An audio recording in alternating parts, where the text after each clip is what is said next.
Sa Santa Ignacia sa Tarlac, makikita pa ang isang tanawing unti-unti nang nawawala. Malawak na kabukirang natataniman ng palay. Dahil nasa mataas na lugar, may mga bahaging mala-rice terraces na dinidiligan ng inang kalikasan ng saganang ulan mula buwan ng Hunyo hanggang Setyembre. Imaheng layong malayo sa isang realidad na kinakaharap ng maraming Pilipino ngayon. Dalawa lang kami binibigay sa amin. Isang kilo na 32, 2 kilo daw sa 27. Bakit gano'n? May limita na rin?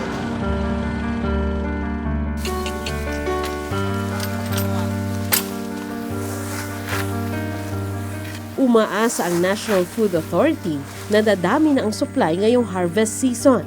Pero sa aking pagsama sa mga magsasaka, nalaman kong hindi ganun kasimple ang solusyon.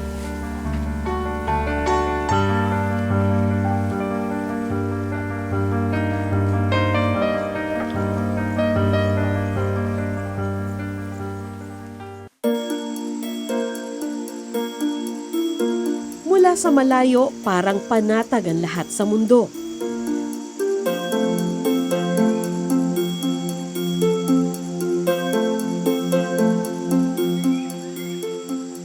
Pero sa malapitan, makikita mo ang mga taong nakabilad sa araw.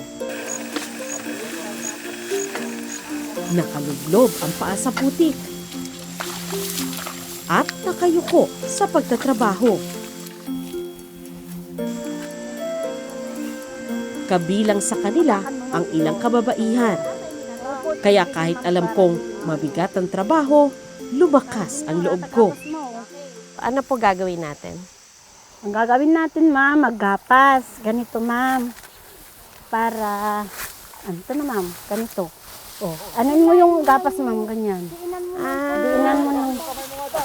Okay, baka daw ako masugatan, sabi nila. Kanina pa nila ako wina-warning nga kasi napakatalas daw dito. Karit. Ganyan, ma'am. Sige. Ganyan. Oo, ma'am. Ganyan. Ay, hindi ganyan. Pag ganyan. Oh. Diyan mo yan, ma'am. Dito? Oo. Matututunan ka rin yan.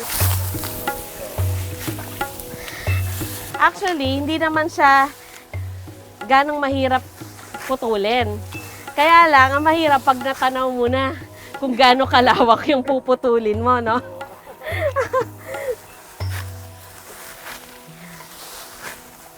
Walang sapi ng aming mga paang nakalubog sa hanggang binting putik. Pero kahit na ganito, ang bilis magsikilos ng mga kasama ko. Hirap na nga, hirap sa bukid. Oo, mahirap. Yung kamay mo, ma'am. Kita mo kumari.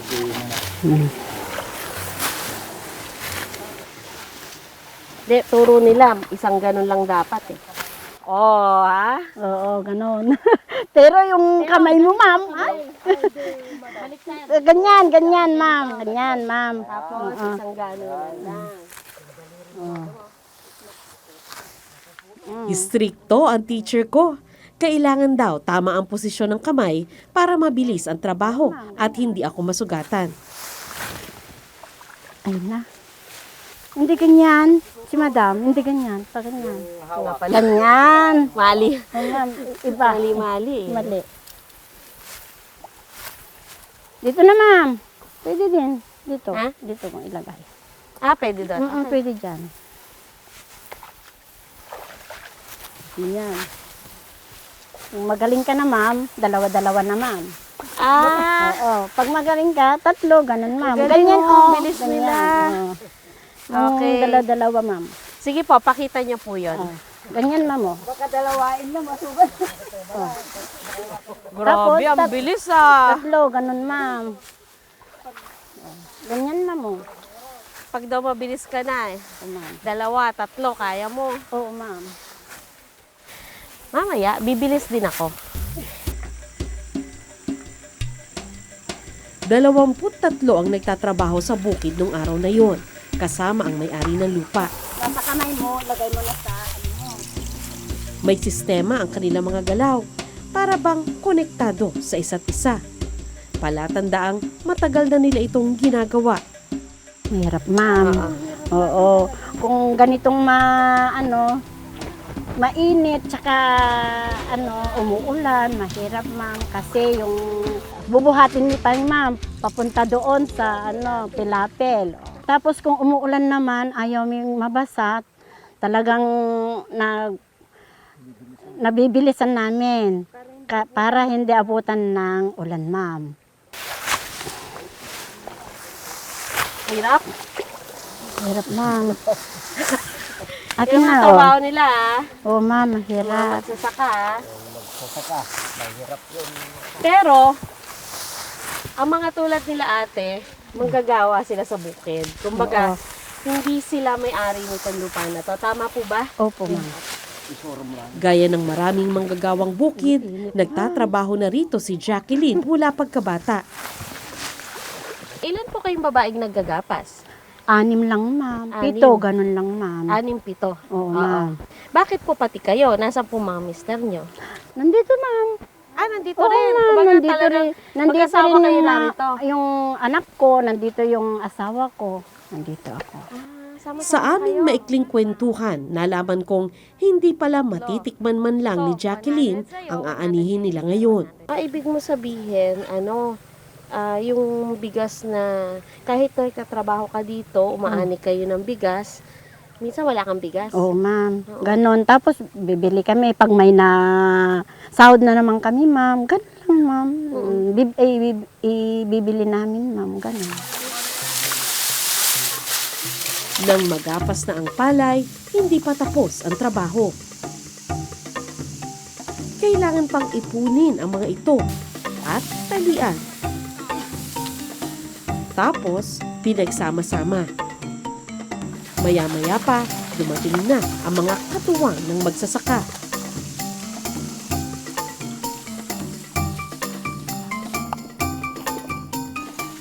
Kabuang 1.2 hectares yung gagapasin itong grupo ng mga magsasaka na to ngayong araw na to. Pero itong bahagi na to tapos na. At ang ginagawa na lang ngayon, kinokolekta nila yung palay. Kay gandang pagmasdan ng mga eksenang parang naka-slow motion. Banayad ang kilos ng mga kalabaw at tila ba walang kahirap-hirap kahit na ang totoo, mabigat ang kanilang daladala.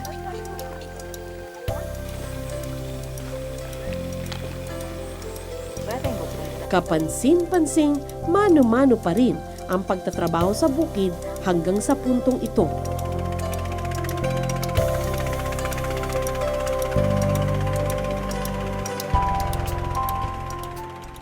Hanggang sa humantong na ang mga bungkos ng palay sa isang thresher na nirentahan ng may-ari ng lupa.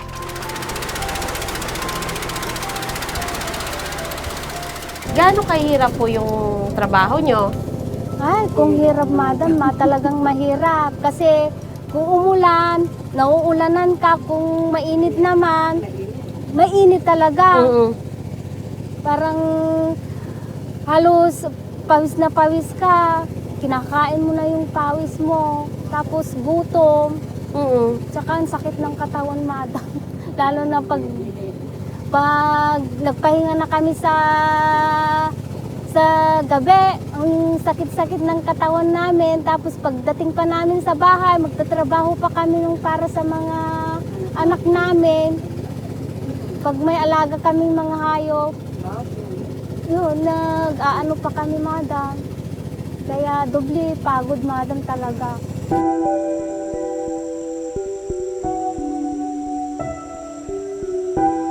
Dahil kapos, tanging si Lydia lang ang may anak na malapit nang magtapos sa kolehiyo.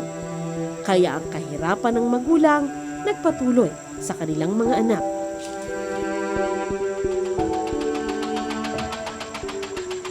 Saan po nanggagaling ang bigas nyo? Bumibili po kayo? Sa Santa Ignacia, ma'am. Pag naubusan kami, madam, bili kami. Ano Kung may binibili nyo? nagpapautang, umuutang kami. So, ang bigas nyo sa NFA din galing. Nakakaparte ho ba kayo dito ng bigas? Hindi, pera lang. Pera lang, madam. Pera. Kaya sa lupa umiinog ang kanilang mundo. Ito ang kanilang talikala at kanilang biyaya. Paano po kung tapos na po ang harvest? Magtatanim uli, madam. Nag-aalaga ng mga halos, madam. Katulad ng baboy, manok. Yun. Pag pwede nang ibenta, bibenta na namin. Yun na naman ang gagamitin namin sa pambayad ng mga utang. Talagang Maasa na lang hanggang matanda na kami siguro, madam, magkagapas 54 na ako, gusto sana namin maiba naman yung kahit papano. Maiba naman ang takbo ng buhay namin. Paliwanag sa akin ng may-ari ng lupa, porsyentuhan kung bayaran ang mga manggagawa sa bukid.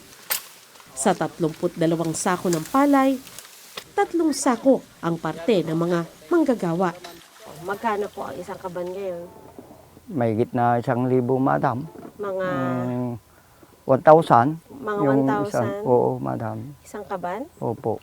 Okay. So 3,000 po divided by 23. Opo.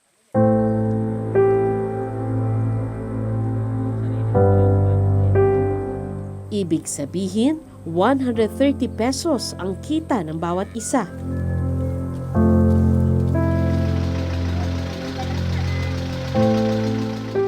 Dahil nasubukan ko ang bigat ng kanilang trabaho, nakalulungkot isiping ganito lang ang kikitain nila kapag naibenta na ang palay.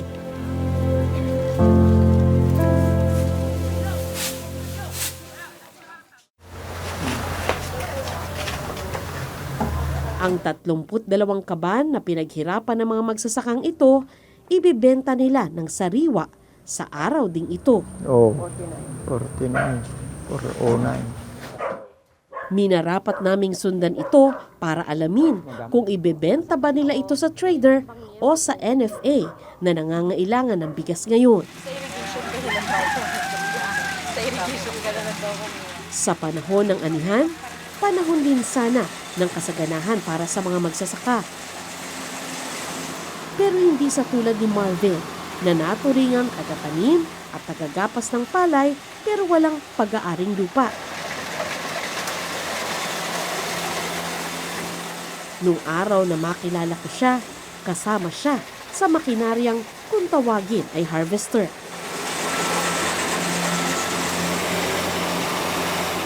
Mabilis itong mag-ani kumpara sa mano-mano. At ang palay, diretso na sa sako.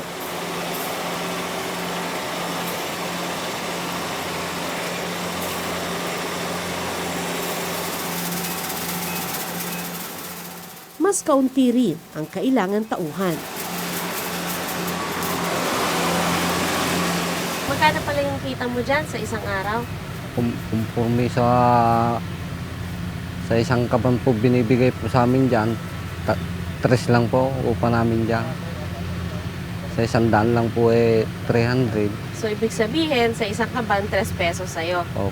Oo. Kaya 300 kung maka-100 ka. Opo. Lagi ka ba nakaka-100? Kung minsan po hindi. Minsan 50. Kung minsan 60, ganyan. Kwento niya may mga panahong kapos sa pagkain ang kanyang pamilya. May araw ba na walang makain? Meron din po rito. Kailan yung mga panahon na yon na walang makain? Mga pompo. Mga ugos po. August. Walang makain. Opo. Bakit? Bakit anong meron sa August? Nakatanim na po lahat dito. Yung pong kakainin namin pong mag-asawa, papakain na lang po namin sa 2 anak namin. Tapos, umiiyak naman po sa gutom. Anong pakiramdam ng ganun? Masakit sa loob ko na nagugutom na anak ko Gusto ko na nga pong magnakaw pagka wala na talaga Mahirap naman po. May pakain sa pamilya. Tinitiis ko na lang po.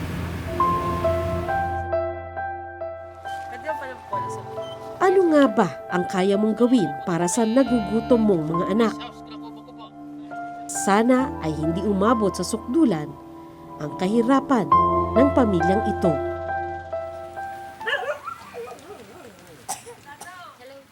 Nang bisitahin ko ang barong-barong ni Marvin, nakilala ko ang kanyang misis at 2 anak.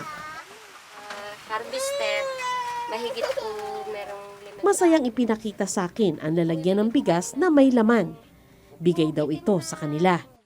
ayan po siya. So, gaano katagal ito?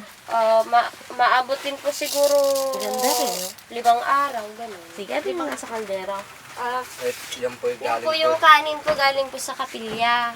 Binigyan kayo ng kanin Opo. galing sa kapilya. Opo, may ganun po pagka may okasyon, meron pong pusa po nagbibigay. Oo. Para po, syempre, sabi, oy, thank you Lord kako, tipid na naman po kako to sa bigas namin. Oo. Ay, yung kabila naman. Ito po yung sinagag po kanina. Ang dami mong kanin ngayon, ha? Kasi natira pong kanin kaninang umaga, niluto po nila. Ha? Hindi mo na?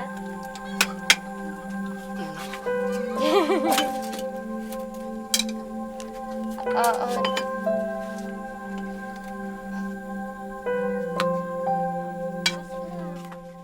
Sadyang may mga panahon lang daw talaga na 2 beses lang ang kain. Ay, ano, sige, kunin mo para.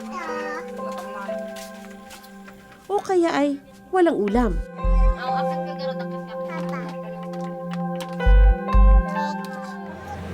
Nilulugaw na lang po namin para magkasya lang. Anong pampalasa nun? mainit. Yung asin na lang po, tsaka bitchin. Mas may ulam sila. Wala po. Pero ngayong harvest season, medyo okay ka. Medyo okay naman po. Meron naman pong kapit asukal naman po. Kaulam nila po kape. Abog na lang po sa kanin. Anong plano mo sa hinaharap? So, sana makapagtapos sila ng hanggat kaya ko. Pero sa panahon po namin ngayon, baka hindi po kaya. Tingin mo darating yung araw na magkakaroon ka ng sariling lupa na sasakahin dito? Malabo po siguro. Mahirap tingnan ang muka ng taong tila nawala na ng pag-asa at tinanggap na lang ang kanyang kapalaran.